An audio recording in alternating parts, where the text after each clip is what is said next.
Eu creio que a maioria de nós já ouviu da história de Daniel na cova dos leões. É uma história que ouvimos quando crianças. E ela é real. Ela está na Bíblia, no capítulo 6 do livro de Daniel. Agora, você sabe por que Daniel foi lançado na cova dos leões? Ele foi lançado devido à sua integridade. Daniel era extremamente competente em sua liderança e em sua administração, e ele serviu os reis do Império Babilônico por décadas. Agora ele está debaixo de um novo poder, o Império Medo-Persa, e o rei reconhece as suas habilidades e o coloca como um dos 3 supervisores de todo o reino. Só que ele é tão competente que o rei quer fazê-lo supervisor geral. Isso atrai a ira e a inveja de todos os líderes e daqueles que trabalhavam à sua volta. De tal forma que eles buscam em Daniel algum erro administrativo, alguma corrupção, algum cambalacho, mas eles não encontram nada de desonesto. E aqui nós temos uma das grandes lições de todo o livro de Daniel. É que é possível sim andar com Deus em um mundo sem Ele.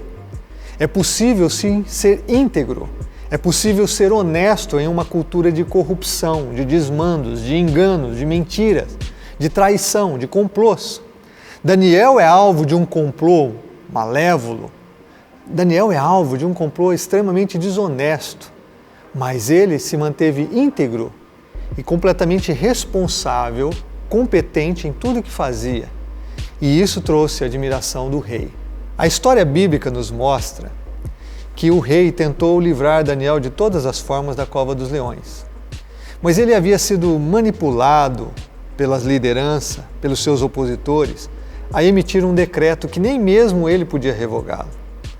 Então Daniel foi lançado na cova dos leões, mesmo que o rei reconhecesse sua completa honestidade, sua completa integridade. O interessante neste complô feito contra Daniel é que, como os opositores não encontraram nada de errado em sua vida, em sua administração, eles então procuraram algo na sua religião.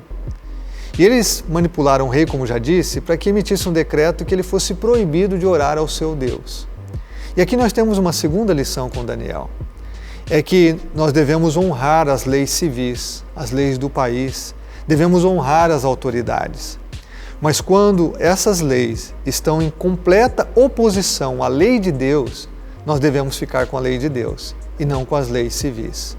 Se as leis do nosso país nos impedem de adorar a Deus como Ele deve ser adorado, de honrar a Deus como Ele deve ser honrado, então nós vamos ficar com Deus e vamos contrariar as leis civis. Daniel é o grande exemplo de cristão.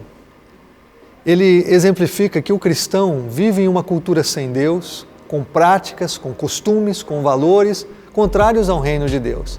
E que ele vive nessa cultura para fazer diferença, para ser diferente, para ser instrumento de cura e de bênção nessa cultura, nessa sociedade. Agora, quando essa sociedade se opõe ao seu relacionamento com Deus, a prioridade máxima da vida de um cristão é honrar a Deus, é andar com Ele, é ser fiel a Ele. Nós admiramos demais a integridade de Daniel nessa história. Aliás, ao longo de toda a sua vida. Mas nós nos maravilhamos com a ação de Deus em toda essa história. A forma como Deus honra a integridade e a fidelidade de Daniel.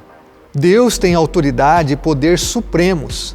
Ele está acima de toda força, de toda a ordem, de toda a organização. E quando eu e você estamos vivendo numa cultura exatamente como a de Daniel, cheia de corrupção, de mentira, de desonestidade, de injustiça, nós só podemos escolher agir como Daniel. Agir com toda a integridade, com toda a honestidade e com toda a fidelidade do nosso coração a Deus. E também com a confiança de que Deus honrará a nossa vida. A humanidade sem Deus é o sistema falho, que dá erro. É o sistema em que todos nós sofremos. As pessoas sofrem por essa sociedade sem Deus.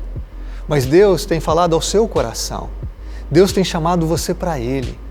Deus tem procurado trazer você para Ele para que você experimente o poder dEle, a sua glória, o seu amor, a sua graça, para que Ele possa transformar a sua vida e para que você seja então um Daniel na sua geração. Mr. Pop.